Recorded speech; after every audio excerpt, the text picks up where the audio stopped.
Estamos iniciando mais um Papo de Emergência. Fala galera, estamos iniciando mais um Papo de Emergência. Hoje tá mais do que especial, a gente vai ter um episódio que com certeza vai ser um dos melhores. Eu trouxe uma pessoa que diretamente talvez não seja da área de emergência, porém é uma pessoa que trabalhou excessivamente para que a emergência de Balneário Camboriú fosse referência. Hoje eu recebo aqui Andressa, que foi secretária de saúde de Balneário Camboriú, foi diretora do Hospital Ruth Cardoso e hoje vai falar um pouquinho pra gente sobre essa experiência. Seja muito bem-vinda, Andressa. Muito obrigada, é um prazer estar aqui com vocês, né, conversando nesse bate-papo muito interessante, né, papo sobre emergência, que de fato, como você falou, não sou diretamente ligada à emergência, mas tenho muitas histórias e muita coisa para falar aqui sobre gestão que faz com que a emergência aconteça. Bacana, hoje vai ser um bate-papo maravilhoso. Andressa, pra gente começar, eu gostaria de saber um pouquinho como é que foi essa tua trajetória, essa tua formação. Como que você chegou a secretária de Balneário Camboriú? Bem, eu sou gaúcha, sou de Santa Maria, minha formação foi toda lá em Santa Maria, então fiz a faculdade, né, na Universidade Federal de Santa Maria, terminei, fui para Porto Alegre, aonde me especializei, fiz residência em oncologia, sempre gostei muito da pediatria sempre foi meu chão. Olha só. E então amava de paixão, fui trabalhar na Santa Casa, no Hospital da Criança Santo Antônio, então era a minha alegria, só que eu não gostava de morar em Porto Alegre, nunca gostei. Né? Tanto que da minha turma de 40 e poucos alunos que tinha, eu era a única que não queria ir para Porto Alegre, fui a única que fui. Então eu trabalhava e eu não queria saber de mais nada. Meu esposo, hoje, né, na época era meu noivo, e morava aqui em Balneário Camboriú. Então eu via visitá-lo de 15 em 15 dias. Ele não ia porque não gostava de Porto Alegre, não tem praia, aquela coisa toda. E aí vindo para cá chegou um momento que ou amarra essa junção aí ou cada um vai pro seu lado. Ele não queria ir pra lá, eu também não queria morar lá. Eu disse, então, vamos vir pra Balneário Camboriú. E eu brinco com ele, que eu vim pra Balneário Camboriú e eu decidi, porque eu não tinha feito uma pesquisa de mercado, né? Quanto valores. Porque se eu tivesse feito, porque o Rio Grande do Sul paga muito bem. E eu já estava num nível muito bom assistencial, eu já tinha assumido lá a minha primeira mentora, que foi a Svitlana, que é a gerente, foi gerente por anos lá no Hospital da Criança Santo Antônio. Ela viu em mim algo que eu não tinha visto, que eu tinha perfil para gestão. Bacana. Quando ela me convidou, eu disse, não, eu gosto da oncologia, eu gosto do paciente, não, você vai. Eu me lembro que eu fiz todos os testes, passei e assumi. E eu me lembro quando eu fui pra assumir, eu chorei um final de semana inteiro, porque eu não queria mais. Aí eu fui na segunda-feira e disse assim, Lana, eu não vou, pode me dar minha vaga? Andressa, já foi contratada uma enfermeira pro teu lugar, agora você vai. E ela me empurrou no precipício. Não tem pra onde correr. Me empurrou, eu disse, ou eu vou cair, ou eu vou me salvar. E aí, então, eu corri pra me salvar. E aí, eu vi que eu tinha esse perfil. Então, eu tava muito bem, vim pra cá, e eu disse, e agora? Aqui pagam mal. O que eu vou fazer? Aí, fui trabalhar onde? Primeiro vínculo empregatício que eu tive aqui. Fiz um processo seletivo no Itajaí, fui trabalhar lá no Jardim Nova Esperança, na unidade básica, que eu trabalhava das 4 às 10 horas da noite, não sabia nem andar aqui, eu aprendi ir pela BR, então eu ia e voltava pela BR, igual burrinho de carga, se me colocasse para outro lugar, eu já tinha me perdido. E assim, eu comecei a galgar a minha história aqui, trabalhei no Santa Inês, assumi a coordenação de enfermagem do Santa Inês. Lembro quando eu entrei no Santa Inês a primeira vez, eu levei um susto, porque é algo assim inimaginável, né? Só quem viveu sabe. É verdade. Então eu me assustei com aquilo, assim, eu disse, meu Deus, mas vamos dar um jeito, a gente vai conseguir resolver isso aqui. Tudo que eu fazia num dia, no outro dia eu tinha que fazer de novo, e assim a gente ia, muita emergência. Meu Deus, equipe médica, conheci muitos que até hoje eu conheço, e foi daquela época. Então o Santa Inês é fantástico, né? Tive uma história maravilhosa lá. E foi ali que eu comecei a namorar com a Unimed. A Unimed era pequena, né, era só um espaço térreo que tinha, e eu assumi a gerência de enfermagem, e lá comecei até o prédio ser o que é hoje, né, inauguramos o 5º andar, o 6º andar, enfim, e acabei saindo e fui para o SUS, que era algo que eu queria muito fazer. Né, onde foi meu primeiro pezinho assim, que eu coloquei no Sistema Único de Saúde de Balneário Camboriú, foi no CIS-CTA. né? Onde trata de doença sexualmente transmissível, Certo. HIV/AIDS. E comecei e me apaixonei por tudo aquilo. Gestão pública, meu Deus, isso é fantástico, o SUS é maravilhoso, levantei a bandeira e foi. E fui indo, mas nada pensado, eu vou chegar em tal lugar. Fiz porque em tudo que eu entro é para me dedicar, 100%. E eu acredito muito no processo. E aí foi indo, o Fabrício veio para a eleição, ele era nosso amigo, a gente nem votava em Balneário ainda, nós já morávamos há muito tempo aqui, aí transferimos voto e tal, fomos apoiar Fabrício, aquela coisa toda, nem entendia, tanto que na época que eu era, quem era o prefeito era o Periquito. Sim. Me lembro que eu nem conhecia o Periquito, nem sabia, fui lá por causa da Paula Piccoli, não sei se você conheceu, Paula Piccoli que me convidou, que foi gestora da Unimed junto comigo. Bem, chegando lá, então, o Fabrício ganhou tal, e eu tinha pedido a minha exoneração, eu ia para o Pequeno Anjo. Vou voltar para as minhas raízes. Eu Pra não quero pediatria. gestão, eu vou lá para pediatria. Já tinha assinado o contrato, Fabrício disse, Andressa, eu quero você comigo. Eu digo, o quê? Eu? Não, já tô lá no Pequeno Anjo. Segunda-feira eu tô começando. Não, eu quero. Me lembro que ele saiu de lá, meu marido disse assim, vai ajudar o nosso amigo. Eu digo, e a minha cara lá no Pequeno Anjo? Que eu já assinei, que eu já fiz, vou achar que eu sou maluca? Enfim, assumi como diretora geral, né, da Secretaria de Saúde, e foi rapidamente, acho que uns 6 meses ou 7 meses, eu já tinha assumido interinamente a cadeira de secretária de saúde, e foi indo.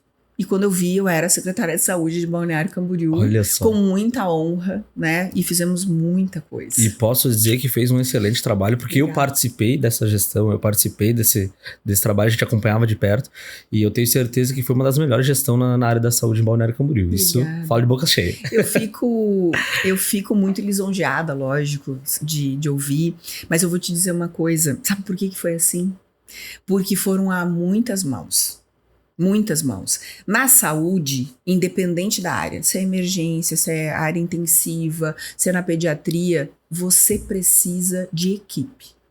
Sem equipe, Isso é você verdade. não faz nada. Você sozinho não consegue fazer. E isso vai desde a gestão até quem está lá na beira-leito assistindo o paciente.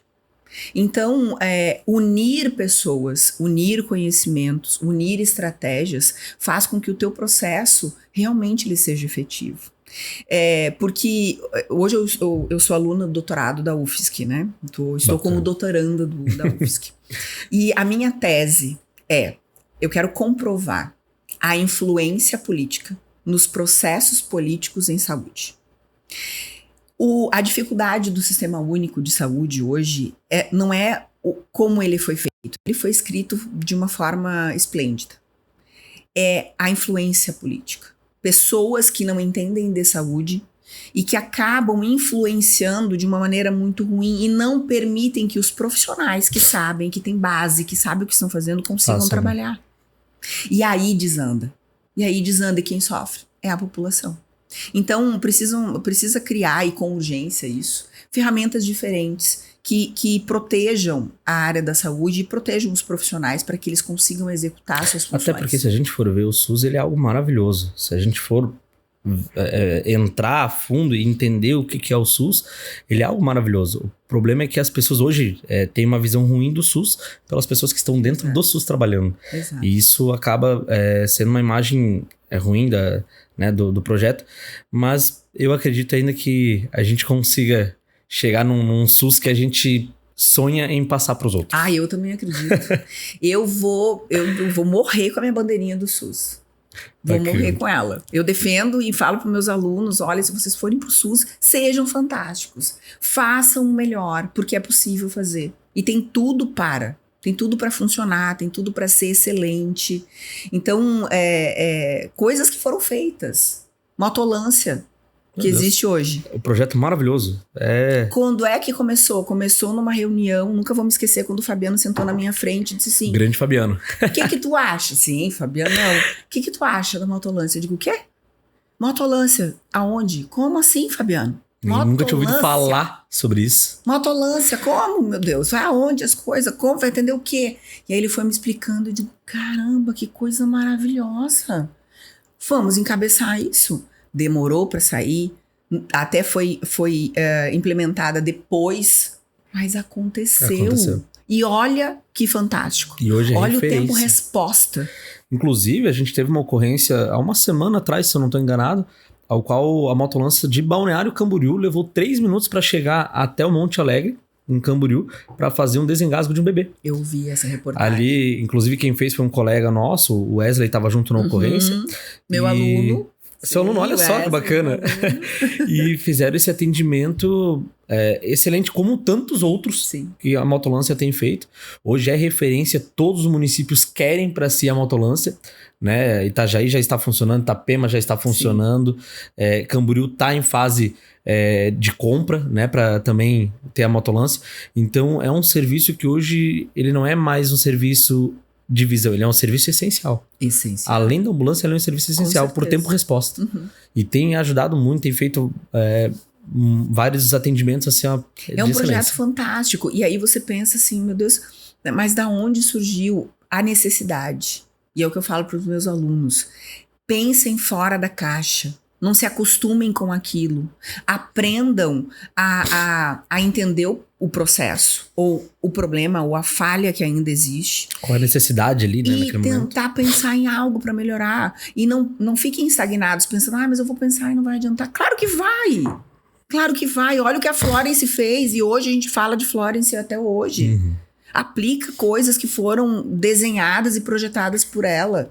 E na saúde nada é estagnado, nada parou, tudo precisa melhorar. A gente fala de saúde, de socorro, de pacientes que precisam de pessoas pensantes no processo de gestão e pessoas pensantes lá na assistência. Você precisa ser criativo. Criativo em várias situações. Criativo para você pensar em algo diferente, né? Inovações. Sim. E criativo em algumas situações que você está ali numa situação onde você precisa de tal instrumento e não tem, e para socorrer aquele paciente, para salvar aquele paciente. Até pra gente que tá na linha de frente, precisa ter criatividade. Com certeza. Porque se a gente se enrijecer e ficar somente, o protocolo é esse, a gente não sai do lugar, os atendimentos não fluem, não conseguem. Então a gente precisa pensar fora da caixinha, a gente precisa inovar, precisa ter criatividade, inclusive para os atendimentos de emergência.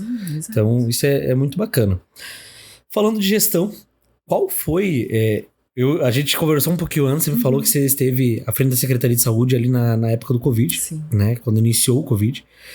E eu acredito que esse tenha sido o maior desafio. Mas eu vou perguntar só de curioso. Qual foi o maior desafio à frente da Secretaria de Saúde? Foi a pandemia, com toda certeza. Com toda certeza. Eu lembro muito bem, né? Nós estávamos...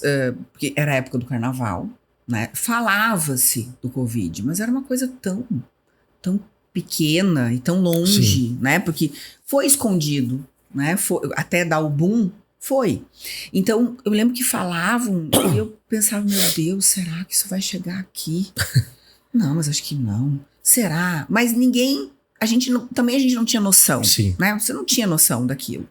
Então, a gente tinha montado o nosso hospital campanha, famoso hospital campanha, com aquela tenda inflável que nós usávamos, que dava um trabalho.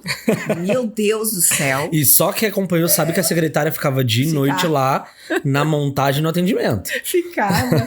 Eu sempre fui aquela de colocar a mão na massa. Eu adoro. Gente, eu adoro o que eu faço. Eu amo de paixão. É paixão, é visceral. Não é, eu não escolhi, vou fazer. Não, eu escolhi porque eu amo mesmo, faz a diferença, me movimenta. E quem tá nisso não adianta, é igual emergência.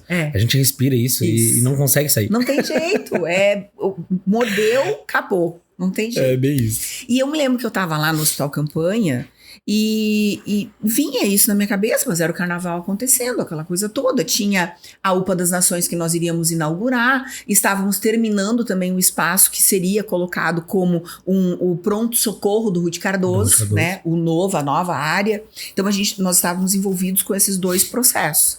Aí entregamos a UPA das Nações, me lembro que foi logo no início de março, posterior ao carnaval. E aí começou no Brasil. Bum, primeiro caso, São Paulo, outro. E eu fui ficando preocupada, eu fui ficando assustada. Ninguém sabia falar o que era esse tal desse Covid, o que ia tratar, porque as informações eram desconexas. Chegava desencontrada, né? Desencontrada, você não sabia Aí chegou a hora que nós tivemos o primeiro caso. Quando a gente teve o primeiro caso, eu lembro que a primeira coisa que eu pensei, vamos montar uma equipe.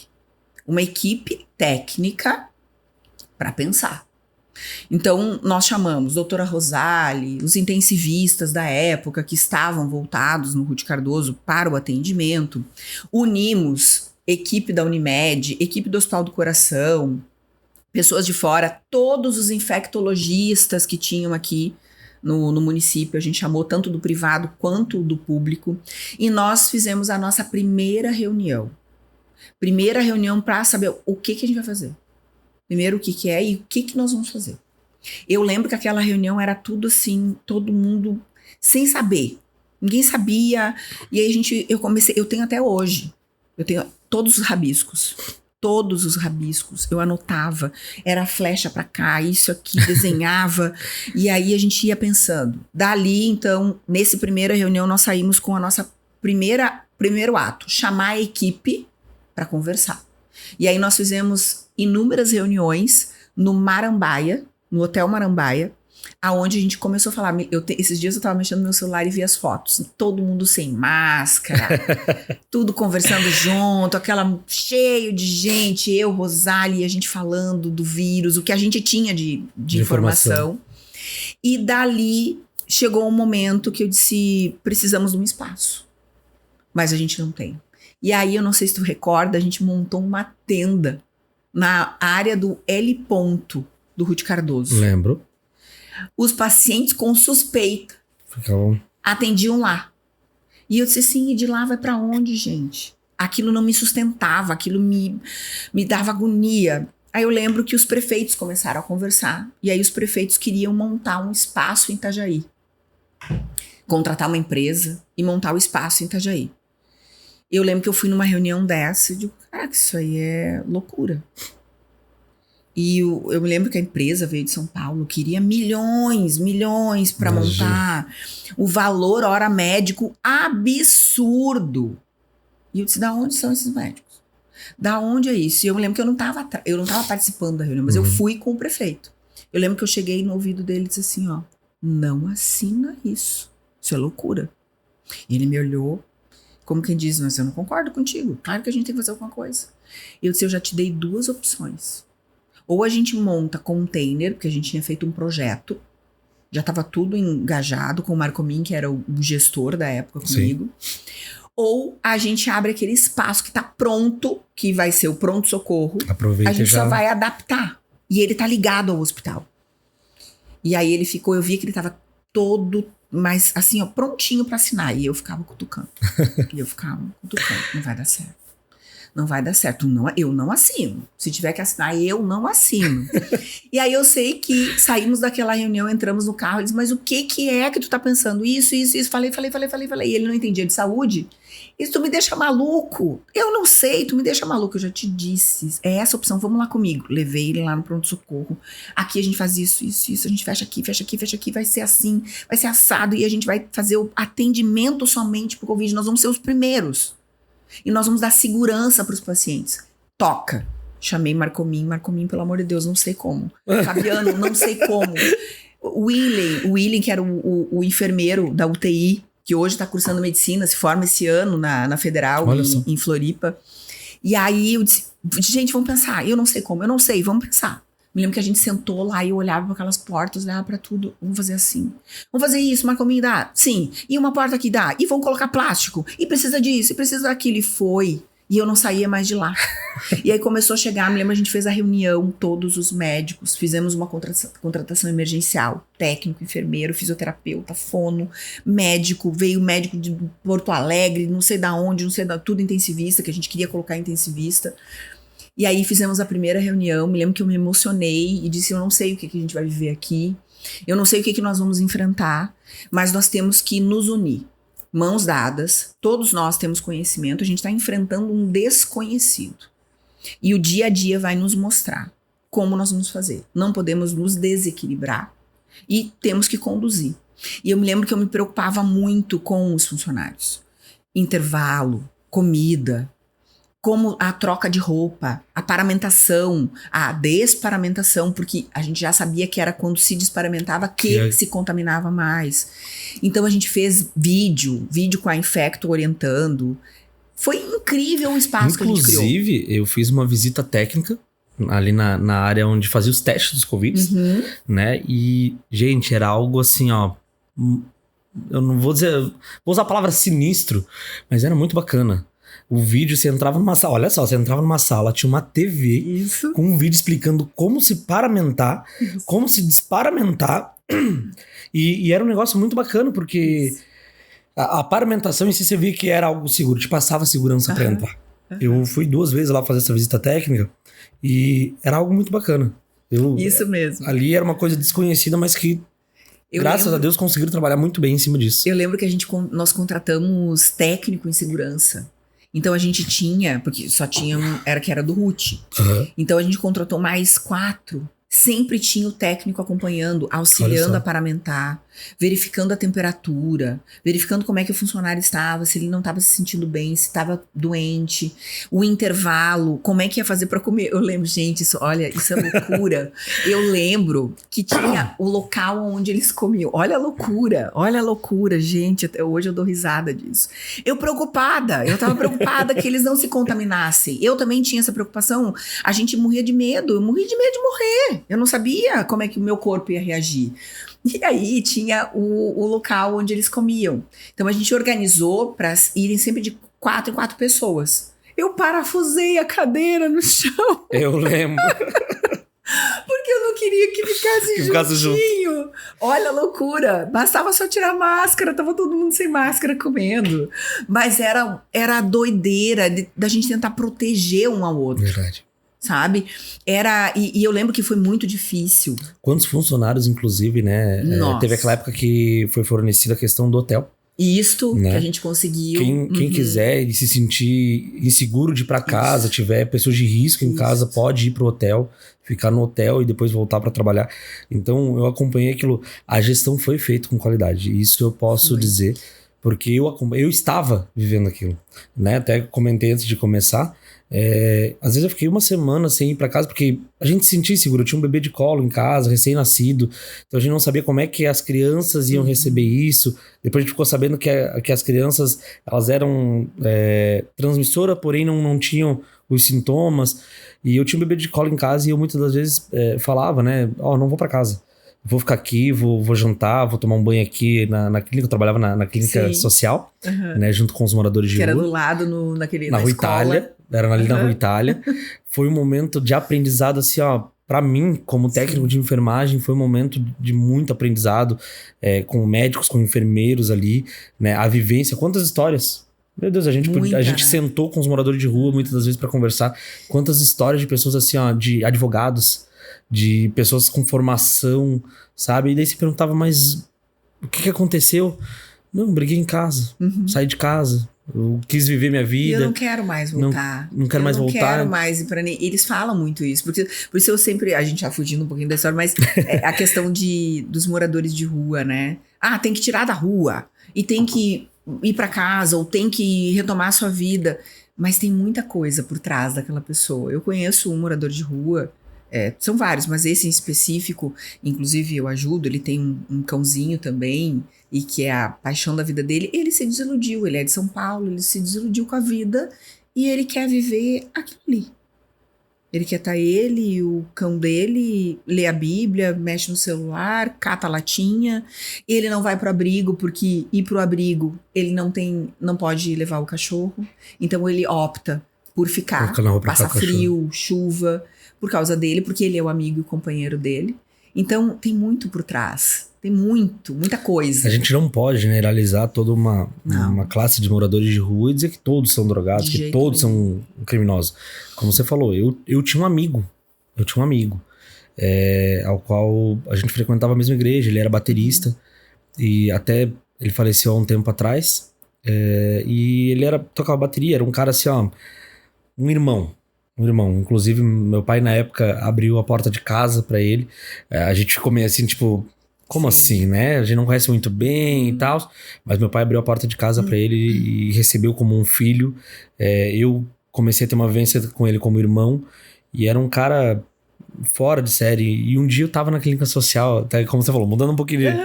Eu tava na clínica social e eu vi um rapaz entrando, barbudo, cabeludo.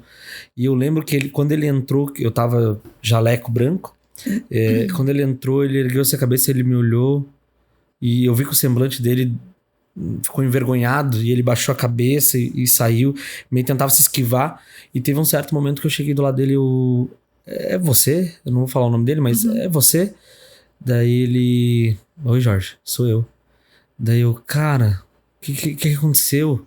Daí ele, mano, não consigo. E quem conhece a história dele, quem, né, acompanhou, sabe que existe muito por trás. Quantas pessoas estão na rua porque foram expulsos ou porque receberam abuso dentro de casa, às vezes pessoas que era pra acolher não acolheram. Sim. Então, não dá pra julgar todo Não dá pra grupo. colocar todo mundo no mesmo saco. É bem isso. De jeito nenhum. Você, antes de qualquer coisa, é um ser humano. É um ser humano. Se fosse tão fácil, né? Eu acho assim, se fosse isso, que todo mundo pensa, tem que tirar, tem que colocar numa clínica, tem que fazer voltar a trabalhar, é sem vergonha, tá na rua porque é sem vergonha, não quer trabalhar. Nós sabemos que existem todo tipo de pessoas, assim como aquelas que estão trabalhando em grandes empresas, que também não têm índole, que também são pessoas ruins, Verdade. Só que tem casa, tem carro, tem projetos, trabalham em vários lugares, mas não tem índole. Então, é um ser humano. E tem que entender a história dele. Aqueles que são e que cometem delitos precisam responder quanto a esse delito. Agora, esses outros, eles precisam... algo que se quebrou precisa ser reconstruído dentro deles, né? E isso também faz parte da saúde. Isso também faz parte de uma emergência. Quantas vezes vocês já pegaram a emergência de moradores de rua? Muito. Que não quer nem ir. Muito. Ele não quer ser atendido, ele quer, tá bom, tá tudo bem assim. Porque ele quer ficar onde ele tá, onde ele se sente seguro, ou porque ele tem a droga que ele precisa usar, porque ele acaba também indo pra droga, porque a droga tira ele daquele pensamento, o álcool alivia a dor, ou enfim, tem muita coisa. Frio, dor, tudo. Então, é um processo que você precisa entender. Dentro de tudo que a gente vive, nós da área da saúde, se chega numa emergência, o criminoso que baleou, né, deu um tiro na criança, e a criança você vai atender ambos da mesma forma. Quem não tá dentro, quem não vive isso, talvez não entenda. Uhum. Talvez não consegue entender essa questão, mas é uma real. Você vai atender os dois e vai atender os dois muito bem, da mesma forma. Eu já vivi um caso lá em Porto Alegre, onde nós recebemos o atendimento no pronto-socorro de uma criança de 6 anos, estuprada. E um caso, assim, gravíssimo. Ela estava toda rompida, né? E muito grave a criança. Foi feito o atendimento, foi para emergência, foi para UTI. E o estuprador no andar de cima, porque ele foi linchado pela população quando descobriu. E ambos foram para UTI, ambos receberam o mesmo atendimento. E aí você pensa, a gente tá aqui socorrendo, vendo tudo que aquela criança estava passando, o estado que ela chegou, e aí ele lá em cima, você não consegue fazer, você não consegue pensar assim, não, ele merece morrer, ninguém vai atender. Não, porque todos nós que somos da área da saúde, nós fizemos um juramento de salvar toda e qualquer vida. Independente do que é. Raça, cor, crença, religião, financeiro ou a atitude dela. Independente. Quantos de nós já esteve em uma unidade e que estava cuidando um prisioneiro? Que precisou de atendimento e que vem lá para ser internado ou uma cirurgia e você vai tratá-lo da mesma forma. Porque antes de qualquer coisa, ele é um ser humano. Um ser humano.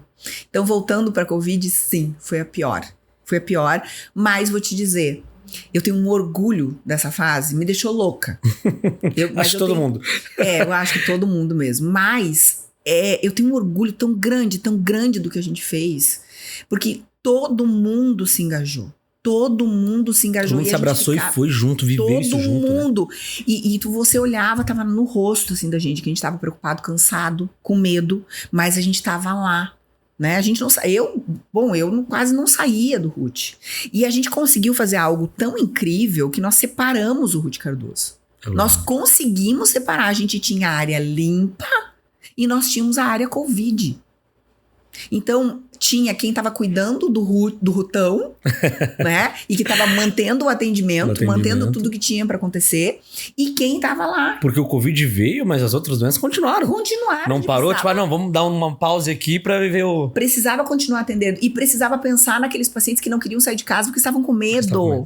Do idoso hipertenso, do idoso diabético. E aí a gente montou uma área de telefonia para ligar para os pacientes Covid e ligar para os pacientes já em tratamento para saber se estava tudo bem, se tinha um remédio, se estava com falta do remédio. Então o COI fechou, que era onde ficavam os odontólogos.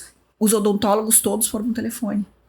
A área de atenção básica, que funcionava também com restrições, se podia ajudar, também foram para esse local. Então a epidemiologia ficou responsável como se fosse um telemarketing assim, enorme, dos pacientes com sintomas, dos pacientes que estavam no período de quarentena, que a gente acompanhava, das denúncias que a gente recebia. Não sei se você lembra que a gente fechou vários bares. Vários bares, eu acionava Ministério Público, polícia, era um banzé, porque, meu Deus, tinha gente morrendo, a gente via o paciente chegar com aquela diarreia horrorosa, com aquela dispneia terrível. Era uma coisa assim, desumana, porque a pessoa tentava respirar e... não conseguia. Né? E você via, aí primeiro vai vir paciente com comorbidade, paciente obeso, paciente idoso, começou a chegar jovem. E aí chegou na gente. Me lembro quando o Ricardinho me ligou, chefe, eu tô com Covid. E eu comecei a chorar, eu chorava com ele no telefone. Eu disse, meu Deus, a gente vai perder o Ricardinho. Porque a gente pensava isso. A gente pensava assim. Hoje a gente fala, mas na época a gente não falava. Meu Deus. E aí foi o Dr. Fausto. Fausto, não, pediatra. Não é, eu acho que é Fausto, sim. Que foi o primeiro de nós, próximo, que veio a óbito. Eu não lembro se é o pediatra Fausto. Eu não lembro agora. Meu Deus, eu lembro assim, ele era uma pessoa fantástica. Um atendimento, assim, fora do comum, humano. Humano na universidade, com os alunos dele, com os pacientes ali do SUS, do pronto atendimento, da pediatria. E foi. E aí foi outro que ficou ruim, que ficou na UTI, outro que ficou na SEMI. Aí tu lembra que a gente foi ampliando, né? Foi dando... Porque precisava de mais paciente, não mais espaço. Verdade. O paciente semi-intensivo, para onde eu coloco esse paciente semi-intensivo? O que eu faço? Vamos pegar a área clínica médica, que é enorme, e a gente divide. Um pedaço fica lá para dentro, outro pedaço fica... E aí a gente dividiu. Aí teve que ampliar mais a equipe, contrata mais pessoas. Lá fica só semi. É quem já saiu do tubo ou quem não tá aqui e ali, pezinho aqui, pezinho ali, né? Famílias inteiras internadas.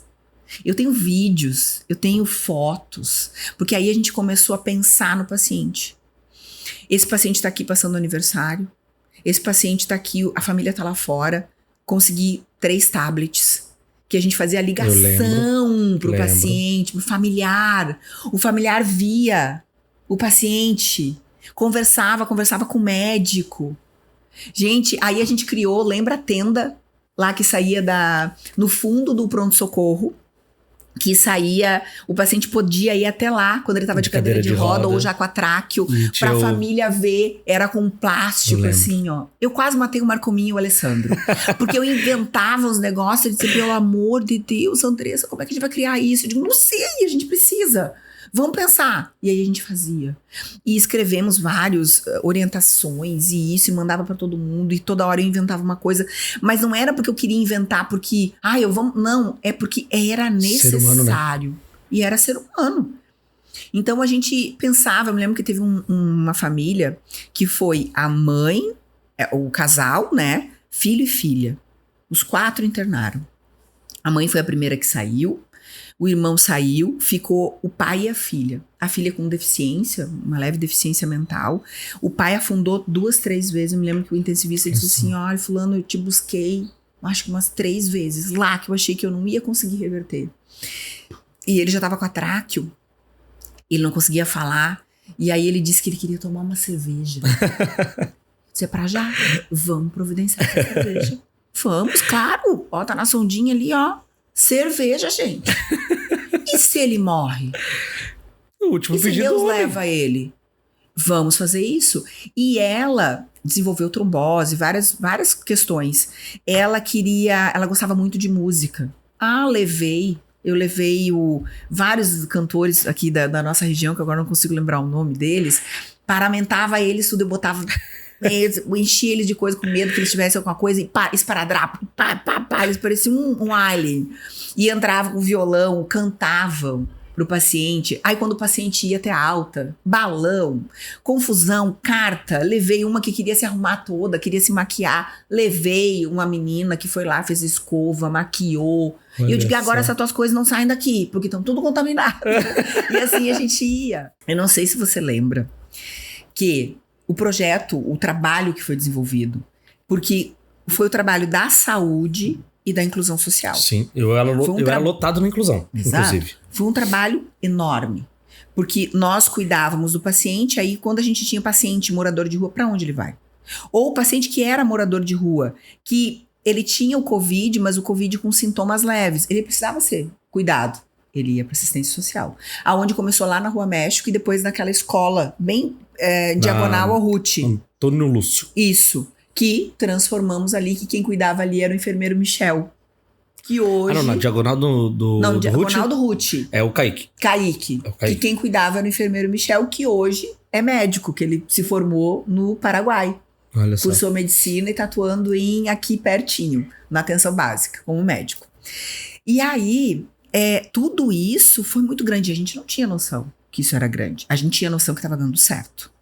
A gente sabia. Porque eram poucos óbitos, muitas altas. Estava ainda controlado, de certa forma. Controlado. E a cidade como um todo trabalhou junto. Uhum. Privado e público. Nós literalmente, demos as mãos, né? Nós trabalhamos juntos. E aí, o prefeito Fabrício, ele foi na ONU receber uma premiação. Acho que eu lembro disso. Lembra? Acho que eu lembro do disso. trabalho que foi realizado Durante a Covid. durante a pandemia. Nós fomos um dos, olha, poucos, se não o único, que não tivemos as contas contestadas da época do Covid. Nós fizemos um trabalho incrível. Desde do processo lá para poder adquirir as coisas, desde o pensar, do elaborar, né, de como atender, da parte de emergência, de equipamentos, como proceder, como atuar, os protocolos que foram sendo desenvolvidos diariamente, remodelados, o próprio SAMU, nós criamos uma ambulância, lembra? Uma ambulância, lembro. Específica para Covid, plotamos toda ela, quem via aquela ambulância, que dizia assim, meu Deus, é a ambulância caixão. E eu dizia, parem de falar isso, eu me lembro que eu sempre falava na rádio, não é, gente. É a ambulância que tá socorrendo todo mundo, só que ela é pro Covid. Né? Então, não pensem assim. As pessoas estão conseguindo melhorar, a gente está tendo uma boa resposta. Aí, quando começou, usa corticoide, não usa corticoide. Usa corticoide, não usa corticoide. Usa isso, não usa. E aí, a gente tinha um monte de... Como é que é o nome do medicamento? Esqueci agora. Qual deles? Teve vários ali na época que... O que foi falado muito... Azitromicina, que era para usar teve meu Deus, me fugiu da minha cabeça agora. Que não é a ivermectina, mas era o que a gente comprou muito. Que era o que falava que tinha que comprar. Que quase nem se usou, porque não tinha muita resposta. Né? E aí ficou, usa corticoide, aí os médicos brigavam. Não, acho que não, acho que sim, acho que não. Vai matar, não vai piorar. Usa corticoide. Começou a melhorar. E aí foi indo, e a gente perdeu o paciente, óbvio. Tivemos isso, triste. E aí também tinha o que fazer com o corpo, não podia, tinha que incinerar, não podia isso, não podia o familiar, não podia ver. Então foram muitas situações. E aí eu trago para ti assim, o quanto é importante a gestão, quando você fala em gestão em saúde, que ela aconteça juntamente com quem está fazendo assistência. Que quem pensa, quem está lá colocando a mão na massa, traga as suas necessidades, as suas dificuldades, para colocar com que o serviço consiga funcionar. E esse sucesso da pandemia, que Nunca ninguém tinha vivenciado isso. E a gente não sabia como fazer. Aconteceu porque todas essas cabeças pensaram juntos. Porque teve uma gestão eficiente. Porque o prefeito deixou essa gestão trabalhar. O prefeito não se meteu.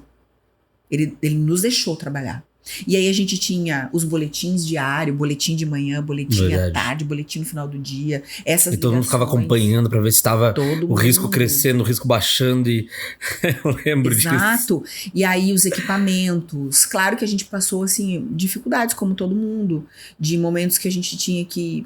não tinha mais ventilação mecânica e você tinha ou que escolher ou você tinha que colocar ventilação mecânica para mais de um paciente. E isso aconteceu. Mas era isso para tentar salvar as vidas que estavam lá. E eu consigo olhar para a época do Covid e eu tenho muito orgulho por causa do processo de gestão e por causa de todo o trabalho de emergência e urgência que foi feito. Foi incrível. Todos os profissionais que trabalharam naquela época foram sensacionais. E eu tenho muitos que eu olho assim, eu te conheço de algum lugar. Porque a gente não se via, né? Era só o olhinho de fora. Aí eu te conheço em algum lugar. Mas eu também. E aí eu disse, tu trabalhou onde? Eu trabalhei aqui. Eu digo, então, é de lá que eu te conheço. Mas e tu é quem? Eu disse, era a Andressa. Secretária que vivia lá. Eu digo, isso mesmo, era eu. Que no primeiro momento todo mundo ficava, que ela tá aqui? Tá aqui pra cuidar, né? Tá aqui pra ver. Não, eu tava lá pra meter a mão na massa. Daí eles começaram a ver que eu tava metendo a mão na massa. E aí eles diziam, ela veio ajudar, ela tá ajudando. Vamos lá. Enfim, então foi a fase mais difícil, foi a época mais difícil. E eu pedi exoneração, foi em julho de 2020. Me lembro, logo depois do meu aniversário. Meu aniversário foi dia 7. Dia 9 eu pedi exoneração. E foi muito difícil eu pedir a exoneração. Nós estávamos ainda vivenciando muita coisa, né, da Covid, mas já estava mais calmo, a gente já sabia o que estava fazendo. Já tinha uma noção. Mas aconteceram algumas outras coisas que eu não concordava, né? Então eu achei melhor sair. E quando eu saí, eu me lembro que eu fiquei uma semana chorando. Mas essa uma semana chorando que eu chorava, eu pensava assim, eu tô chorando porque eu saí. Eu tô chorando porque, meu Deus, eu não devia ter saído, eu abandonei todo mundo, eu abandonei os pacientes, eu abandonei os meus colegas e fiquei com aquilo. Só que aí foi prolongando e eu comecei a observar, mas eu acho que tem alguma coisa errada aqui. Não, mas acho que também não tem nada. Tá tudo bem. Vamos voltar pra assistência. Não quero liderar ninguém. E aí fui trabalhar no Hospital do Coração. Fui pra UTI. Covid, tô eu lá. Não queria que ninguém me conhecesse. Não queria que ninguém me conhecesse. Andava de máscara o tempo inteiro, evitava tirar o tempo todo. Comecei a usar umas roupas que eu não usava. Um abrigo do Ivan, moletom do Ivan. E assim foi indo. Eu digo, tem alguma coisa errada aqui comigo. E aí eu comecei a ter crises de ansiedade no meio do atendimento. Olha só. E aí, a gente, da saúde, a gente nunca quer estar doente, né? Normal. Isso é besteira. Isso vai passar. Não, isso é bobagem. E eu me lembro que teve uma vez que eu travei. Eu travei mesmo. Eu não sabia o que eu fazia. E aí, eu me lembro que teve uma técnica que observou isso. E ela disse, tá tudo bem. E ela tentou me empurrar, assim, mas eu não fui. E ali eu disse, tem alguma coisa acontecendo comigo. E eu tenho minha prima, é psicóloga, em Floripa. Eu disse, Fran, assim, Andressa, eu não preciso te dizer. Tu tens que procurar um médico. Marquei psiquiatra. Fui na psiquiatra. Ai, meu Deus do céu. Eu digo, gente, o que eu tô fazendo aqui? Falei. E aí, lá, eu saí com 3 CIDs. Ansiedade severa, burnout, que eu nem sabia o que era. Que na época não era muito usual, né? Sim. Depois, hoje que a gente... E depressão moderada. Olha só. Lembro que eu sentei no carro e eu chorava. E eu liguei pra minha prima e eu disse assim, Francine, eu não aceito esse CID. Não aceito, que isso? Eu não tô doente. E eu me lembro que ela queria que eu me afastasse 30 dias. Eu digo, não, uma semana. Uma semana tá bom, eu já vou melhorar. E saí com aqueles remédios, um monte de coisa. Uma semana eu voltei a trabalhar. Quando eu tava entrando naquele corredor, parecia que eu tava num brete. Que eu já... A vaca indo... pro brete, assim, ó. Eu digo, ai, o que tá acontecendo comigo, meu Deus? O que tá acontecendo? O que tá acontecendo? E isso que eu senti muitos profissionais Muitos viveram isso. E aí eu tive que entender que realmente eu tava doente. Eu tive que entender que eu precisava me afastar. E aí eu fui afastada por 3 meses. 3 meses pra eu voltar a lembrar da Andressa, lembrar do que eu gostava, lembrar que era possível, conseguir dormir, conseguir comer, conseguir praticar alguma coisa. Porque eu não conseguia fazer nada, né? E então, e aí quando a gente fala, voltando, né, já que o programa é sobre emergência, quando você trabalha em extremas situações, o gestor, ele precisa se preocupar com quem tá lá na ponta. Porque, gente, quando a gente fala extremo, é porque é mesmo. A gente vê muita coisa que quem não é da saúde não iria suportar. Não aguentaria. Não aguentaria. E a cabeça da gente vai ficando doida, sem a gente sentir. Eu até faço um desafio. Pergunta pra um profissional de saúde qual é o profissional de saúde que não toma uma medicação pra ansiedade. Não tem. Não tem. Ou se tem aquele que, não, tá tudo bem. Que ainda, né? Tá tudo bem. E aí vai tentando, né? Vai empurrando aqui, vai dando um jeitinho ali, vai isso aqui, eu não durmo direito, mas eu não sei porquê. Eu tô estressado, mas eu não sei porquê. E aí, ou desconta na família, ou tá sempre estressado em casa, porque daí no trabalho você não faz isso, porque sabe que são vidas que estão ali, que dependem de você.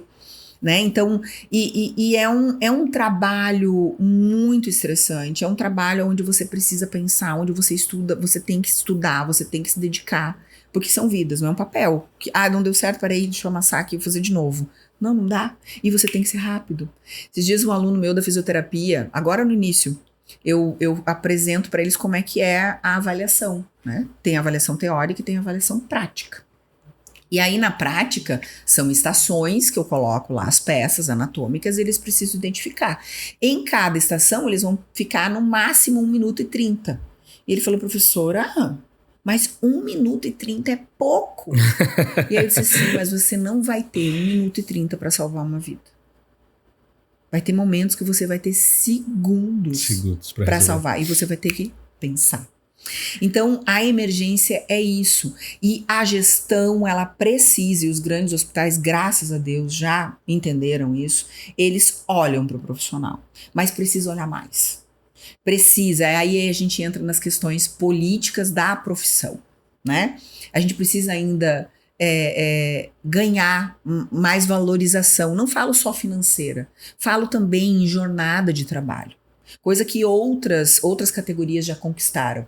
É necessário e não é bobagem, porque são muitas horas entregues a um ato de extrema, que você sai do 0 ao 1000 em segundos. E o teu corpo fica super estressado, ou plantões que você pega que você não dorme 1 segundo. E que você tem no outro dia um outro plantão. Ou que você tem um outro vínculo. Que nenhum profissional da saúde tem um vínculo só. Nenhum vai do médico ao técnico de enfermagem, ao técnico de farmácia. Gente, é 2, 3 empregos. Porque é assim, tem consultório, atende na emergência, verdade, atende na atenção básica, tem um concurso público, tem, enfim, ministra aula, ministra cursos no final de semana, e assim vai. É assim, o profissional de saúde é diferenciado em jornada de trabalho. Falando em jornada de trabalho, já que a gente entrou nesse assunto, vamos...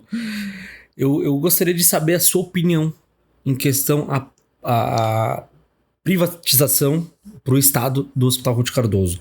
É algo que você concordava? É algo que você não concordava de sair do município? Eu tenho minha visão pessoal quanto a isso, porém eu quero ver a sua primeiro. Tá.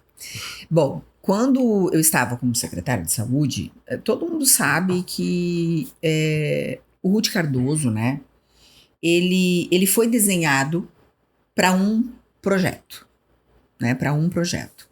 Era o Santa Inês não conseguia mais abarcar. Não comportava, já vinha com muitos problemas prediais, né, dificuldade, enfim, lembrando que o Santa Inês, ele era público e privado, ele atendia convênio, atendia particular, então tinha muitas mazelas ali que já vinham tentando ser resolvidas e não chegou no momento que não tinha condições. E aí então veio o Hospital Ruth Cardoso, perfeito. Porém ele foi desenhado para atender Balneário. Como assim, Andressa? Ele foi desenhado para ser porta referenciada, não era porta aberta. Porta referenciada, eu vou lá na unidade básica, sou atendido, o médico entende que eu preciso internar por uma cirurgia ou por uma internação clínica e encaminha esse paciente para o hospital. Só recebe de Balneário Camboriú. E dessa forma, não tem porta aberta, não tem urgência e emergência. Porém, quando ele foi aberto, o prefeito na época entendeu que precisava, porque o Santa Inês iria fechar. E aí, aonde o paciente ia ser atendido? Porque não tinha outro local. Não tinha o pronto atendimento da Barra, não tinha a UPA das Nações. Era só o Santa Inês. Era só o Santa Inês. Então, abriu-se essa porta. Porém, abrindo essa porta, o hospital ele não foi projetado para isso. Porque quando você abre uma porta, você atende todo mundo. Seja de Balneários, da onde for. Quem chegar, vai. De fora, do país, chegou, vai ser atendido. É a lei. E aí, esses leitos, 118 leitos, não comportariam nunca o número de atendimentos para nossa região. Porque quem é que tinha hospital? Nenhum outro local. O Santa Inês já atendia todo mundo. Verdade. Né? E já era, não tinha onde já era colocar. O caos por isso, né? Não tinha, eu me lembro aquelas enfermarias, meu Deus do céu. Era de chorar em japonês, porque a gente não sabia o que fazer. Né? Eu lembro que eu brincava, vamos botar uma triliche. Triliche. Vamos botar aquele pronto-socorro. O que era aquele pronto-socorro? Meu Deus. E a gente fazia milagre lá. Enfim. Aí, por que eu tô falando tudo isso? Para entender como é que desde onde começou o problema, Ruth, né? Não foi uma coisa agora. Não foi. E esse desenho, ele foi piorando, ele foi apertando mais. Primeiro, era um hospital que não tinha pronto-socorro. O pronto-socorro foi aberto numa área que ia ser o centro de diagnose do hospital. Então, era aquele cubículo inapropriado. Pediatria junto, tudo junto. Então, a criança estava ali sendo atendida, vendo baleado chegar, esfaqueado chegar, aquela confusão. Lembro. Era um horror, não tinha onde colocar, né? Aquilo lotava, aquele corredor era em segundos, estava assim, lotado. Emergência com 8 pacientes. Aquela salinha, sala vermelha, com 8 pacientes. Eu tenho foto aqui no meu celular. Que eu tirava foto porque eu mandava para o Ministério Público. Eu dizia, eu não tenho onde colocar. E o Ministério Público não me deixava fazer nada. Porque eu comprovava por A mais B para eles que eu precisava fechar a sala vermelha. Que era não receber mais atendimento do SAMU. Porque não tinha onde colocar. Não tinha nem profissional para atender. Coitado do médico da emergência da sala vermelha. Ele não sabia quem que ele atendia primeiro. Ele ficava de ladinho assim, ó, passando entre os pacientes. Então, por isso, eu tinha as fotos, porque eu colocava no arquivo e nunca recebemos nenhum problema. Me lembro que teve uma secretária na época que nos denunciou, dizendo que nós queríamos fechar a emergência. Que nós estávamos fechando a emergência, que isso era absurdo. O MP acatou e colocou uma multa diária para mim, para o prefeito e para o diretor técnico. Que se a gente fechasse a porta, era 100 mil dia. Eu digo, pelo amor de Deus. Pelo amor de Deus, vamos resolver isso. E aí, falando, e ele não entendia. E aí, eu lembro que eu fui lá e conversei com os médicos, assim, gente, vocês estão entendendo? O pronto-socorro não tá fechado. Vocês atendem todo mundo. Porque se eu for pagar 100 mil, vocês aqui vão pagar. Não vai ser. Vai ser do bolso de todo mundo. Não vai ser eu. A sala está o pronto-socorro tá atendendo. É a sala vermelha que não comporta. E aí a gente foi falando sobre isso. Lembra que teve audiência pública? Não sei se você lembra disso. Sim. A audiência pública para falar do RUT. Lembro. E essa audiência pública foi porque a gente estava pedindo que o Estado amparasse o hospital, repassasse verba para o hospital. Que foi pedido durante muito tempo que houvesse essa... E que os municípios também repassassem valor. Para que a gente conseguisse, com esse valor, tentar ampliar o Ruth Cardoso. Tentar melhorar, porque o Ruth Cardoso ele foi sucateando ao longo do tempo. Porque você não sobrava dinheiro para investir. Você tinha era algo dinheiro... justo. Era algo justo que todo mundo que usa... Exato. Então a gente criou essa discussão, que foi muito difícil. Foi para MP, reuniões em MP.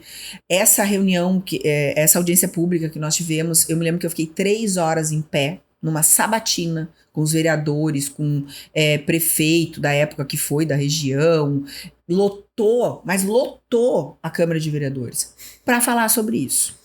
E o processo, então, que foi criado é que iríamos fazer uma PPP, Parceria Público-Privada para o Ruth Cardoso. Por que PPP? Porque a parceria público-privada, ela vem e ela tem obrigações com a população de entregas importantes, né, de atendimento, de melhoria, de estratificações, de qualidade, capacitação com os funcionários e investimento no hospital, melhoria no hospital.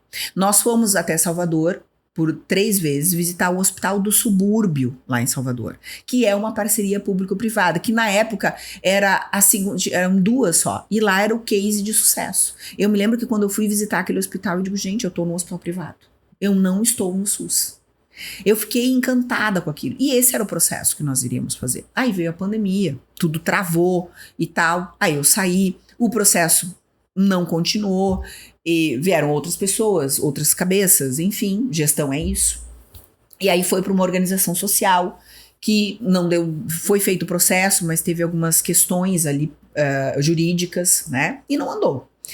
E aí então, estadualizar o hospital, eu não sou contra a estadualização. Eu sou contra pela forma que foi feito. Era nisso que eu queria chegar. Você não simplesmente passa algo. O hospital é do município. O hospital é do município. E aí você simplesmente passa esse hospital e eu não quero mais saber. Ó, toma aqui, o problema é teu, a chave tá aqui, todos os problemas, tudo que tá horrível, tá aqui. Agora eu não tenho nada que ver com isso e eu vou aqui. E aí essa população que tá aqui, como é que vai, ela já indo pro Ruth já tava ruim. E agora? Ela cai, eu não gosto de usar essa expressão, mas é a única que define. Ela cai numa vala comum de todos os outros pacientes. Como o Marieta. O Marieta atende todo mundo. Não interessa que é de Itajaí, não interessa, é todo mundo. Ele é estadualizado, ele atende ele é referência para toda a nossa região aqui. E ele tem que atender todos esses pacientes. Ponto. E aí não foi planejado. Entreguei para o Estado, mas qual é a obrigação do Estado para com esses atendimentos? O que esse hospital vai se transformar? Ele vai manter os atendimentos que ele já tem? Ele vai se transformar num hospital cirúrgico? Ele vai ser o apoio do Marieta? Porque pensa, Marieta, que isso já deve ter acontecido, colapsou. Para onde vão vir os pacientes do Marieta que colapsou? Para o Ruth Cardoso. O Ruth Cardoso agora é do Estado. E aí os novos atendimentos vai colapsar onde? As UPAs do município, de cada município. Então não houve um desenho. Então, mas aí eu vou mais a fundo. Eu não sou contra a estadualização. Sou contra o formato como foi feito. Porém, se fosse eu a gestora, eu jamais estadualizaria. Porque sim, é possível fazer. É um hospital que era do município. Era nosso, atendia a nossa população e já mostrou-se muito efetivo. Nós tivemos, na época que eu estava como secretária, e aí quando eu coloco eu como secretária, não é que eu fiz, foram muitas mãos. Profissionais excelentes que estavam lá e que fizeram acontecer. A gente conseguia deixar aquele corredor do pronto-socorro antigo, a gente conseguia limpar, a gente conseguia arrumar aquilo ali. Não é limpar de limpeza, gente. É tirar os pacientes do corredor. É dar vazão, dar atendimento, conseguia transferir. Eu acionava MP, eu entrava em contato, eu falava com a assistência social, eu conversava com todos os hospitais, a direção técnica, que era a doutora Kátia. A gente fazia sucesso, a gente vivia batendo na porta do Estado. A forma que isso foi feito, por isso que eu queria chegar nisso, a forma que isso foi feito, eu também não concordei, porque assim, funcionários, a forma que foi tratado os funcionários, que antes do Covid eram os heróis. Antes do Covid recebiam aplausos, antes do Covid eram salvadores. E agora simplesmente assim, não há tanta necessidade como no Covid. Não, se você quer, se não quer, tchau. Um Então, absurdo. né? A forma que isso foi tratado, assim, foi uma forma desumana. Eu lembro muito, assim, quando a gente estava fazendo o processo da parceria público-privada, eu tenho todo o processo que a gente escreveu, né? São muitas laudas, um processo grosso desse tamanho, assim. E nós falamos quanto aos funcionários. Que os funcionários, eles precisavam ser valorizados por essa empresa da parceria público-privada. Que não ficaria, lógico, que era ruim, já era problema, né? Mas os funcionários têm história no Ruth Cardoso. E a gente tá falando de história de 14, de 20 anos, que já veio lá do Santa Inês. Lá do Santa Inês a pessoa veio. Então, é muita coisa envolvida. Então, esses funcionários, simplesmente, eles foram esquecidos. Lembrando que esses funcionários são aqueles que salvam as vidas. E aí, em nenhum momento foi pensado que eles precisam ser valorizados, que eles têm família, que eles têm uma história, que eles têm responsabilidades, e que simplesmente isso virou assim, ó. De cabeça pra baixo. Virou de cabeça para baixo. E aonde tá a empatia para com essas pessoas? Deixa eu perguntar, eu vou chamar secretária, porque, como eu falei, uma vez secretária, sempre secretária. A questão da estadualização do Hospital Ruth Cardoso, você acha que foi algo planejado ou chegou num momento que estava crítico a situação do Ruth Cardoso, até pelas situações que o Ruth vinha vivendo em questão obstetrícia, pediatria, né? A gente acompanhou alguns casos ali, inclusive o caso do bebê Ragnar, que foi onde deu o estopim de toda a situação. Na época você estava como diretora do hospital, né? Isso teve algum motivo ou não? Foi algo que já estava planejado? E já falando sobre isso, já entramos no assunto, porque na época eu sei que largaram a bomba no seu colo e disseram, é teu. É sua culpa. Nos conte, o que aconteceu? Bom, vou ser bem sincera, como eu sempre sou. Por favor. Né? Eu sou muito, muito sincera. Quem me conhece sabe, quando eu tento não ser sincera, meu olho já fala. É uma tristeza. Então, quando eu assumi o Ruth Cardoso, assumi a convite, óbvio, né? E eu tinha outra vida, eu estava trabalhando no Hospital do Coração e eu tinha sido contratada pela Apvida para fazer uma outra função, enfim, da parte de segurança do paciente. E aí eu lutei, sim, não sim, sim, não sim, ai, mas o SUS, ai o Ruth, ai o SUS, ai o Ruth, ai o SUS, vamos. Ok. Tinha muito para fazer e tínhamos muitas possibilidades. Muitas, com todas aquelas pessoas que estavam lá sedentas por fazer a diferença, né? Todos os profissionais. Muitos problemas, óbvio, né? Lógico, como todo hospital. Todo hospital tem problema. Até mesmo aqueles que são tem ONA 3, tem quanto, quimento. É normal, é um hospital, né? É um processo. Mas confesso a você que na primeira semana, eu tenho uma mensagem que eu mandei pro meu esposo no dia 5 de janeiro. Não vou conseguir ficar neste governo. Não vai dar certo. Eu falei pra ele. E ele me pergunta por quê. Eu disse, eu tô só desabafando porque parece que eu vou explodir. É tudo entre linhas. Tá tudo muito escondido. Eu não sei o que estão pensando mais. Eu não sei o que querem. Eu não sei o que estão pensando com Ruth Cardoso. Eu sei que na campanha ela falava na privatização, na verdade no OS, que ela iria fazer isso. Uhum. Isso era o que eu sabia que iria acontecer. Agora, o ato da estadualização nunca foi nada planejado. E se foi planejado, foi escondido. Ninguém foi informado. Entendeu? Ninguém foi informado. Então, eu tinha muita dificuldade de conversar. Tanto com a gestora do município e mais ainda com a gestora da pasta da saúde. Certo? Mais ainda com a gestora. Então eu identifiquei todos os problemas, eu tinha muita gente que foi comigo, que eu consegui isso, eu pedi para ela que eu queria levar pessoas, porque uma gestão sem pessoas de confiança. Que você tem de confiança e que você confia no trabalho técnico, você não consegue fazer. Então, todos nós nos imbuímos em fazer a diferença no Ruth Cardoso. Dr. Alexandre, diretor técnico, comigo, a gente não saía dali, não saía e sempre resolvendo, conversando. E identificamos muitas coisas, mas colocamos assim, elencamos, né? E a maternidade era... A maternidade não, né? O centro obstétrico era uma das que mais me preocupava. Então, além da dificuldade de não entender mais o que eles estavam visualizando para o Ruth, e aí como é que um gestor que está à frente do hospital não vê isso, não sabe mais quais são os próximos passos, como você trabalha? Entendeu? Como você trabalha? É igual, vamos tirar do hospital, você é contratado pela Google. O CEO da Google te contrata para você ser o principal gestor, o diretor-geral. Porém, o CEO da Google, no momento que você começa a trabalhar, ele para de falar com você. Você não sabe mais o que ele pensa, você não sabe mais quais são as projeções da empresa Google. Você está trabalhando no escuro. Você está atirando ali, ó, com venda. Perigoso. Com venda. Porque você pensa uma coisa. E nós, técnicos da área, pensamos sempre para a parte técnica, em execução de processo. E aí, quando você não pensa, você não tem essa informação, é óbvio que não vai dar certo. E não tinha mais essa comunicação, já desde o início. E isso me estranhou muito.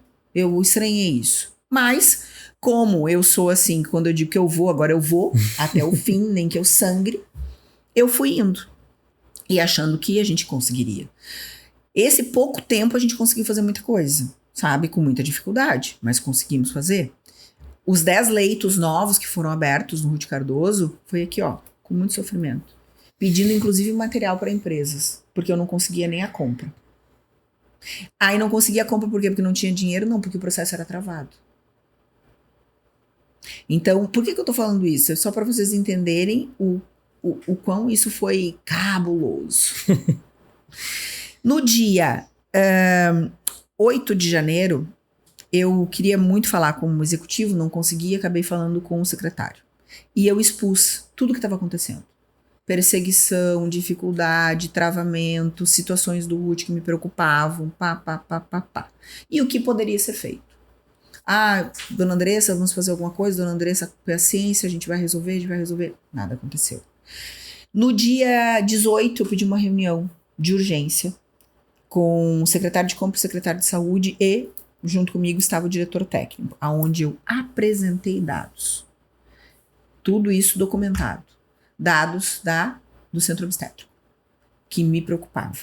Me preocupavam os atendimentos, as reclamações das gestantes, das puérperas, reclamações importantes, bem importantes, e o acesso às demandas do Ministério Público, que corriam em sigilo, mas que vinham pra gente porque nós precisávamos responder, Sim. quanto a prontuário e tudo mais. E cada processo que vinha, e não tô falando de 5, tô falando de muitos. Gente, era assim, ó, tu lê aquilo e fica pensando, eu me lembro que teve um que eu fiquei pensando semanas naquilo que aconteceu. E eu me lembro que eu disse assim, Alexandre, algo vai acontecer. E a gente precisa agir. E vamos fazer como? O contrato dessa empresa vence dia 24 de janeiro. A gente tem uma saída aqui.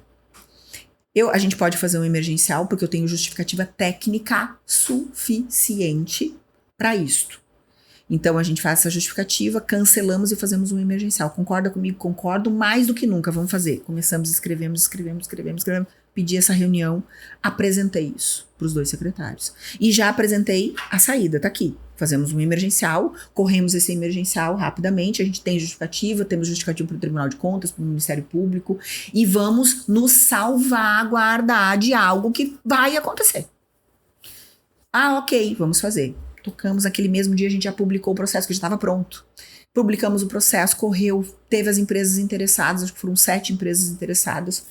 Teve a vencedora, a primeira, só que essa primeira não conseguia assumir. Começou a entrar em contato, vencia numa sexta-feira. Quarta-feira ela começou a dizer assim, olha, mas pode ser com os meus médicos? Eu digo, óbvio que não. Óbvio que não. O problema é técnico. Não posso. Se eu permitir que você faça isso, aí sim que eu vou responder no Ministério Público e no Tribunal de Contas. Eles insistiram, então eles foram declinar lá no último. Mas a segunda vencedora, do certame, eu já sabia que iria assumir. Por quê? Porque já tinha aqui na região Itapema. Itapema e se eu não me engano, Rio do Sul, alguma coisa assim. Então, eles já tinham um corpo. A gente já sabia que eles iriam conseguir. Eu tava tranquila. Eles vão negar, vai vir a segunda, que isso é normal do certame. Sim. Quando aconteceu isso, eu estava na sala, uma reunião com o Alexandre e outros diretores, e entrou a coordenadora do centro obstétrico, a Tatiana, que é maravilhosa, inclusive. Diretora, recebi uma ligação da diretora da Secretaria de Saúde me dizendo que o processo está cancelado. Não vai acontecer, que é para conversar com os médicos e dizer para eles que eles vão permanecer. Eu disse, o quê?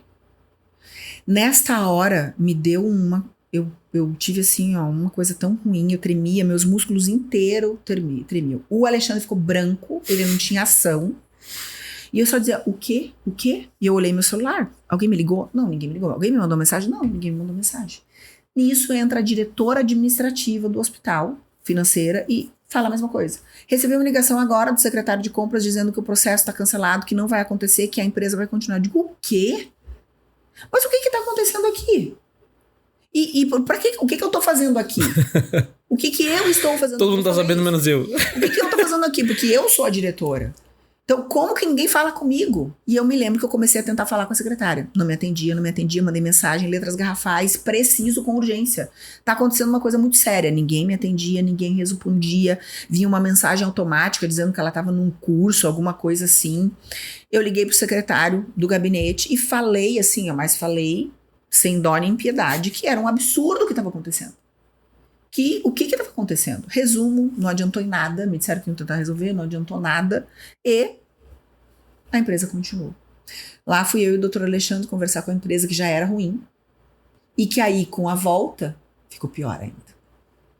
Aí o atendimento que estava ruim foi piorando, e aí tivemos na próxima semana, isso foi numa sexta, numa terça-feira, reunião com prefeita, com secretário de saúde, isso, para um monte de gente. E lá eu peguei o certame. Eu quero saber por que esse certame não foi pra frente. Eu quero que alguém me explique, pelo amor de Deus. Me digam o que tá acontecendo. Ai, que esse certame foi feito errado. Errado aonde? Não tem nada de errado aqui. Não tem nada de errado. Não, é que a empresa, a segunda colocada, ela é investigada, tem uma investigação no Ministério Público, porque parece que tem envolvimento do ex-prefeito. Uma coisa não tem nada a ver com a outra. Se a empresa ganhou, é porque ela apresentou os documentos necessários no Compras, que ela poderia participar. E ela venceu um certame. Ponto. Tem justificativa, tem tudo. Agora foi. Só que eu estou aqui, eu quero que vocês todos me ouçam. Teremos um óbito. Ou de mãe, ou de ambos, ou de um bebê. É questão de dias. E eu estou falando aqui que quem cancelou este processo vai assumir a culpa. Porque isto vai acontecer. O que houve? Questão de dias. Questão de dias acontece o falecimento do bebê Ragnar. Eu ministrei aula, saí do hospital direto, eu saí acho que 20:07, ministrei a aula, saí, fui para casa. Eu me lembro que eu tinha acabado de chegar em casa, me sentei, era umas 10 alguma coisa, para comer alguma coisa. Eu dei 2 garfadas e eu recebi um telefonema da coordenadora noturna. E ela gritava no telefone, vem pra cá, pelo amor de Deus, vem pra cá. Eu lembro que eu larguei e saí. Do jeito que eu tava, e eu fui indo no carro. Eu disse, gente, o que aconteceu? E eu só via que era CO, mas eu não conseguia entender. E aí eu liguei pra enfermeira do CO, a caminho, tentando entender. Ela disse, a gente teve um óbito. Eu digo, meu Deus, o que eu falei que ia acontecer? Jesus, meu Deus. E fui. Na época o Alexandre não estava mais, o Alexandre tinha saído. Era outro diretor técnico, tentava falar com ele e não conseguia. Fui sozinha, na cara e na coragem. Cheguei no hospital, acho que em 10 minutos eu estava no hospital. Eu lembro que eu entrei pela porta dos fundos e cheguei na porta que eu enxergava o CO. Quando eu cheguei, estava saindo uma incubadora do centro obstétrico, que passou por mim. E eu indo, sem saber de muita coisa. Quando eu cheguei no centro obstétrico, estava a guarda municipal e o pai do Ragnar, gritando. gritando e dizendo: você é a culpada, você é a culpada. Ele dizia pra mim. E eu pensava: o que eu vou falar agora? O que eu vou fazer? Porque Dependendo do que falar, às vezes que eu vou pior, às fazer? vezes... E aí, isso eu digo que é uma emergência em gestão. Sim. É uma emergência em gestão. Aconteceu algo que não deveria ter acontecido. E aí, o que a gente faz? A equipe toda sensibilizada, toda a nível hard de estresse, todo mundo chorando, e eu tentando entrar no centro obstétrico, que ele não deixava. Você vai esconder prova, foi pra isso que você veio aqui. Eu disse: não, pelo contrário. Eu quero entrar, pode entrar comigo, eu quero entrar pra entender o que tá acontecendo. Entra comigo, deixa eu entrar, eu vim pra ajudar. Deixa eu entrar. E nisso a esposa dele estava no centro cirúrgico, entre a vida e a morte. E eu entrei, e eu pedi, a enfermeira relatou pra mim rapidamente o que tinha acontecido. E eu me lembro que eu fiquei em frente ao centro cirúrgico do centro obstétrico, ele do meu lado, as técnicas aqui, algumas chorando, a sala da cirurgia, muito sangue, muito sangue. E o médico da geral e o gineco-obstetra, que estava o segundo de plantão lá dentro, e ele ali. Eu queria me mexer, ele não deixava. Tu vai pegar coisa, tu vai consumir isso, é isso, é isso. Aí vem a neonatologista junto com a pediatra, com o bebê no carrinho, e dá a notícia do óbito. Ali eu, Andressa, gestora, virei a Andressa. Eu não consegui mais controlar o meu choro. A lágrima saía. Eu não fazia força, só escorria a lágrima. Escorria a lágrima, escorria a lágrima. Ele desesperado, porque daí ele começou a falar. Eu construí o quarto dele com as minhas mãos. Eu trabalhava de açougueiro durante o dia, à noite motoboy, entregando coisa na casa de vocês. E o meu filho tá ali, morto. Vocês são culpados. Eu falei que eu ia matar alguém se alguém matasse meu filho. E minha mulher tá ali. Eu já sei que ela morreu, me falem. E a gente tentando acalmar, e ele falando tudo aquilo, a pediatra falando, e o bebezinho enroladinho no pano verdinho, de ladinho, assim, ó. Aquela cena tá na minha cabeça até hoje, porque ficou ali, eu no meio, eu não podia sair, tentando acalmar ele, as técnicas chorando, e eu rezando, orando para que a mãe fosse salva. 1h40 ou 1h50 depois disso, o doutor sai e fala: eu consegui. Me desculpa, eu não salvei o teu filho, mas eu consegui salvar a tua esposa. E os dois se abraçaram, ele pediu desculpa e choraram muito, e ali começou o entendimento que tinha acontecido, porque até então eu não sabia o que tinha acontecido, e ele começou a me mostrar os vídeos, porque ele filmou tudo. Ele filmou tudo. Então, foi uma criança planejada, foi uma criança, né, que foi feito tudo, pré-natal fantástico, tudo. Perfeito, a criança não tinha nada, bebê, a mãe, super bem. E aí teve a demora do atendimento, teve a questão da dose alta da ocitocina, isso ainda está em investigação, né? Foi para o Ministério Público, o Ministério Público encaminhou para a Polícia Civil, foi feito o boletim de ocorrência, foi feito tudo, eu instruí ele a fazer tudo na hora, eu instruí a chamar a Polícia Civil, eu instruí que tinha que fazer o exame do corpo do bebê, que ou levássemos lá para Floripa ou para o IML, foi para Floripa não quis, não aceitou, porque já tinham acionado a Civil, então tinha que ir para o IML, voltou para o IML. Tudo que eu podia fazer, o prontuário, uma pré-cópia já foi dada para ele na hora, com o que tinha, como era tudo manual, demorava muito. E eu lembro que eu saí daquilo tudo, umas 5 e pouco em casa, que eu só fui em casa botar um tênis, porque eu tava com um sapatinho baixinho, tava me dando muito a minha perna, colocar uma roupa confortável para voltar, porque eu sabia que aquilo ali ia ser muito desgastante, ia se prolongar. Voltei. E foram, assim, momentos muito difíceis. A família do Rio Grande do Sul dele chegou, a família de São Paulo chegou, foi muito choro, foi muita indignação. E com toda a razão. Toda a razão. Porque, como ele diz, vocês não me ouviram, vocês demoraram. Onde é que estava o médico? Ela estava só com as enfermeiras. A enfermeira mandou chamar com urgência que o bebê já estava com os batimentos baixos. O bebê já estava coroando. Já estava em sofrimento fetal. Já estava em sofrimento. Aí o médico chega e diz que não iria porque ele estava se sentindo coagido. Que só iria depois que o pai se acalmasse. Aí vem o segundo médico que assume e vê a gravidade, leva para o centro cirúrgico. O bebê já estava em sofrimento. Aí teve um rompimento uterino, por isso o sangramento. Então, o que está acontecendo? A justiça está verificando, já teve vários prestaram testemunho e tal. Eu não fui chamada na Polícia Civil, mas o meu depoimento foi tomado no Ministério Público, porque na segunda-feira, naquele dia, não, na segunda-feira posterior a isso, o promotor de justiça foi no hospital para fazer uma visita. Nada a ver com o caso Ragnar, mas ele foi para fazer uma visita, e ele já me conhecia na época de secretária. E aí ele elogiou muito o que ele tinha visto, o pouco que a gente já tinha feito. E aí ele fica sabendo da minha exoneração. Ele entra em contato comigo, à noite mesmo, dizendo, para minha surpresa, eu recebi essa notícia. E eu quero que você venha no meu gabinete, você pode vir amanhã às 2h, porque eu quero entender, porque eu acho que algo me passou. Algo eu não vi. E eu confio muito em você e eu quero te ouvir. E aí eu fui com tudo que eu tinha. Todos os e-mails, todas as provas, tudo. E aí foi onde foi aberto o inquérito, tomou meu depoimento. E como virou um caso crime, né? Foi para a Polícia Civil. Então eles estão nessa investigação. E posso perguntar abertamente? Pode. Andressa, então foi o bode expiatório do caso? Com certeza. Com toda certeza. E aí por que não pegou? Porque as pessoas me conhecem. Graças a Deus.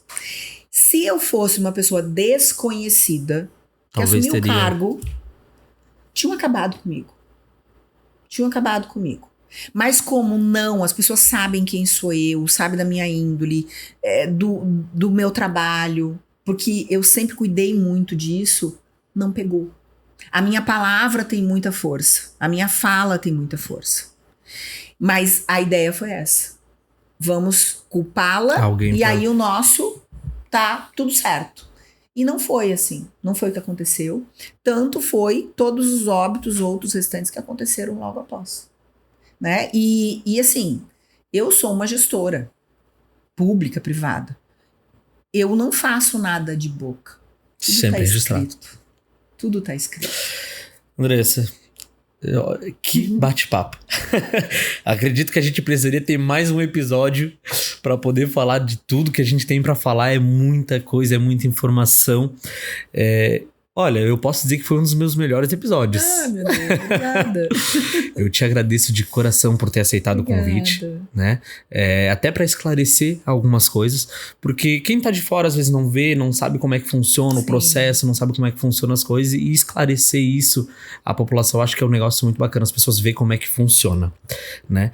Não poderia deixar de agradecer também a quem nos acompanha, né? A quem tá junto com a gente, pessoal do Instagram, do Papo de Emergência, pessoal do YouTube, né? Sempre a gente tem postado lá os vídeos completos para quem quer assistir. Não percam esse vídeo, que esse vídeo tá maravilhoso. Acompanhem lá no YouTube, se inscrevam, né, para poder receber a notificação. E queria agradecer também o nosso patrocinador hoje, que é uma pessoa que acreditou na gente, o Dr. Gustavo Deboni, da M Doctors.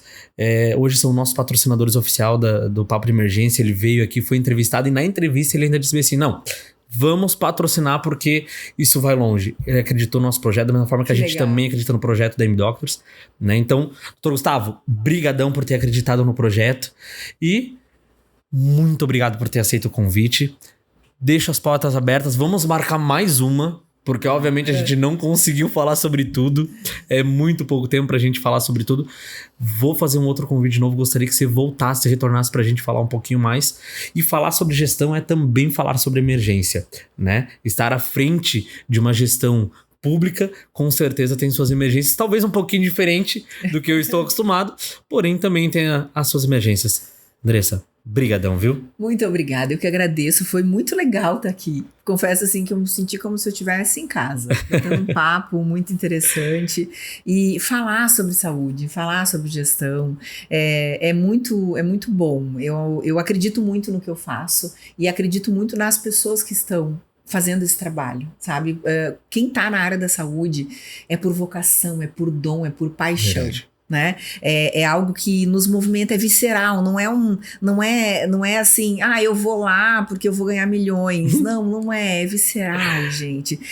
O Dr. Gustavo, meu Deus, eu estive na inauguração do projeto dele, e eu me lembro quando foi apresentado, foi muito lindo, que eu fiquei encantada. E olha hoje as capacitações que são feitas, os cursos que são ministrados. Verdade. Esse espaço aqui é extremamente importante para esse processo acontecer, porque a emergência, gente, e a gestão, e aí eu coloco tudo junto, porque se não tem gestão, o processo de emergência sofre. Porque você não tem insumo, você não tem o profissional capacitado, você não tem a contratação do profissional, e você não tem aquela parte técnica toda de equipamentos que envolvem tudo isso. Então não tem como separar, nada na saúde se separa. São elos ligados e que eles funcionam amplamente. Então imagine se não tivesse tudo isso, como seria? Então falar aqui sobre gestão, sobre emergência, é levar, sim, sempre o conhecimento para quem assiste o programa e também para o profissional, aquele que quer, aquele que está lá na cadeira universitária sonhando em entrar para o SAMU, sonhando em entrar para a Aeromed, enfim, é isso, é uma magia e que toma conta e que a gente faz a diferença nas pessoas que não nos conhecem, que a gente não conhece e que muitas vezes passam pela gente em algum lugar e dizem, poxa, tu me salvou, e tu para assim, meu Deus, eu não sei quem é, mas eu salvei, e isso é maravilhoso. Muito obrigada. Eu que agradeço. Pessoal, estamos chegando no final de mais um episódio de Um Papo de Emergência. Se inscreve, acompanha e até a próxima.